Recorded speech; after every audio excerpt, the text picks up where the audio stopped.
ចំបាំង5ប្រភេទដែលមានអានុភាពបំផុតនៅក្នុងពិភពលោកលេខ5 Rafale F4 របស់បារាំងយោងតាមគេហទំព័រ James យន្តហោះ Rafale ប្រើបច្ចេកវិទ្យា Spectra ដែលអាចកំណត់អត្តសញ្ញាណប្រភេទរ៉ាដានិងមីស៊ីលរំខានប្រព័ន្ធការពារដែនអាកាសបាញ់ទម្លាក់យន្តហោះដោយស្វ័យប្រវត្តិនិងវិភាគហានិភ័យឲ្យអ្នកបើកបរបដូរទិសជាដើម Rafale ពណ៌មីស៊ីលមេតេអូទំនើបចុងក្រោយដែលអាចហោះបំផ្ទុះគោលដៅដោយរក្សាល្បឿនថេរក៏ប៉ុន្តែយន្តហោះនេះមិនអាចបំបាំងកាយពីរ៉ាដាបានទេឯកសារថាវិការសភាជាតិបារាំងនិងកិច្ចសន្យានាំចេញរបស់ក្រុមហ៊ុន Dassault បង្ហាញថា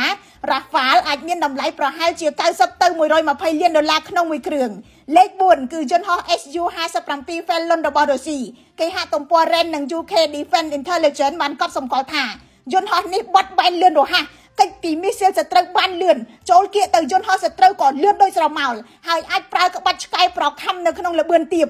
Su-57 ផ្ទុកមីស៊ីល O-37M រយៈចម្ងាយឆ្ងាយតែការបំបាំងកាយមិនទាន់បានល្អនៅឡើយ Aviation Week និង Business Insider Defense ប៉ាន់ប្រមាណថាយន្តហោះនេះថ្លៃ80លានដុល្លារក្នុងមួយគ្រឿងលេខ3គឺយន្តហោះ J-20 Mighty Dragon របស់ចិនដែលត្រូវបានបញ្ជាក់ដោយ Jen Defense Week និងរបាយការណ៍អំណាចយោធាចិនរបស់សេតាវិមាន J-20 អាចហោះបំបាំងកាយនិងមានរ៉ាដា AESA អមនឹងមីស៊ីល PL-15 ដែលអាចបាញ់ទម្លាក់យន្តហោះដឹកប្រេងនិងយន្តហោះទម្លាក់គ្រាប់បែកពីចម្ងាយដល់ទៅ300គីឡូម៉ែត្រក៏ប៉ុន្តែ J-20 មិនសូវរហ័សរហួនទេដូច្នេះសមត្ថភាពនៅមានកម្រិតសម្រាប់ការប្រយុទ្ធដែលគៀកចិត្តគ្នា SIPRI បានប៉ាន់ប្រមាណថាយន្តហោះនេះមានតម្លៃ120លានដុល្លារក្នុងមួយគ្រឿងលេខ2គឺយន្តហោះ F-35 Lightning II របស់អាមេរិកដែលត្រូវបានពិពណ៌នាដោយសេវាកម្មស្រាវជ្រាវសភាអាមេរិកនិង RAND ថាគឺជាយន្តហោះ Sensor Fusion ទំនើបបំផុតដែលមិនធ្លាប់មាន Sensor Fusion ប្រមូលគ្រប់រូបភាពពីរ៉ាដាហើយផ្គុំចូលគ្នាដោយស្វ័យប្រវត្តិដើម្បីផ្ដល់ឲ្យអ្នកបើកបរនៅការវិភាគពេញលេញពីសមរភូមិ